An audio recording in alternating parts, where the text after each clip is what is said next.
breastfeeding at work is always a challenge for women, and now lawmakers are looking at the issue at the state capitol. Plus, Congress is looking at legislation to help Micronesians in the islands and help ease the cost for states like Hawaii.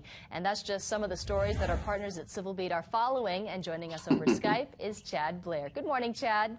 Happy spring break. Happy spring break to you, too. I bet the traffic is looking good right now.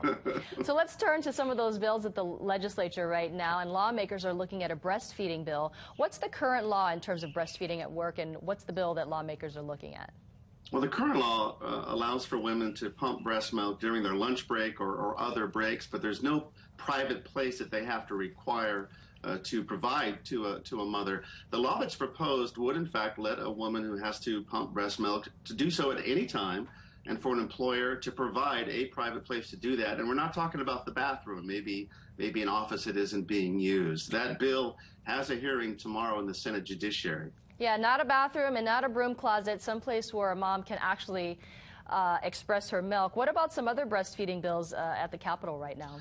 There is another measure that's alive. It passed the House and it's in the Senate, and it would exempt breastfeeding mothers from jury duty. So these two bills coming from the bipartisan Women's Caucus, both Republicans and Democrats. Very interesting. There's also a bill in regards to the Hawaii Tourism Authority and Hawaiian culture. What's that all about?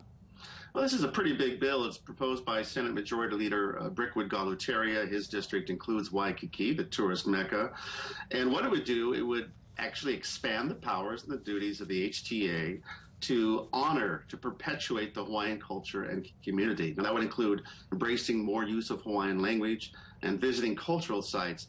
The idea is to honor the host culture, but also to enhance the experience of the visitor when they come to Hawaii, to experience local culture, particularly Native Hawaiian culture. And Chad, you're looking at bills that Congress is looking at right now, and one of the bills looks at helping Micronesians in Hawaii. And there's also a cost issue to the state. So what is that bill taking a look at? Well, these two bills were introduced Friday by Colleen Hanabusa, and one bill would, in fact, increase the amount of money that the U.S. government pays into what's known as the Compact of Free Association. COFA is what everybody calls it. Basically, that's the money that the U.S. Pays to 3 Micronesian nations. The second bill would expand, rather restore Medicaid coverage for COFA migrants, Micronesians that come here. Colleen Hanabusa says this is a balanced approach. What we're doing is we're fulfilling the obligation that the U.S. has because of its nuclear testing in the Pacific. And this is a long-standing obligation, but there's also a cost to the states like Hawaii. Well, can you explain more of that cost and how there's a certain burden for healthcare services, for example? That's exactly right. So when Micronesians come to Hawaii, and they can do so under the Compact of Free Association, they can live here and work here, but when they go for medical assistance, when they're accessing hospitals and other sorts of services, that money is not covered by the federal government. That's an expense Hawaii has to pay. It's over $100 million, and it's something that's really burdening the Department of Health and the Department of Human Services. So the idea is for the federal government to help Hawaii cover some of those costs. And we'll just have to see where those bills go. And Chad, we appreciate your time this morning.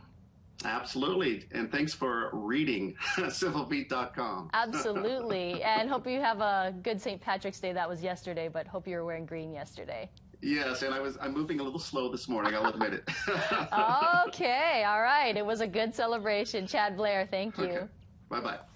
And you can check those stories that we just discussed on civilbeat.com. We'll be right back.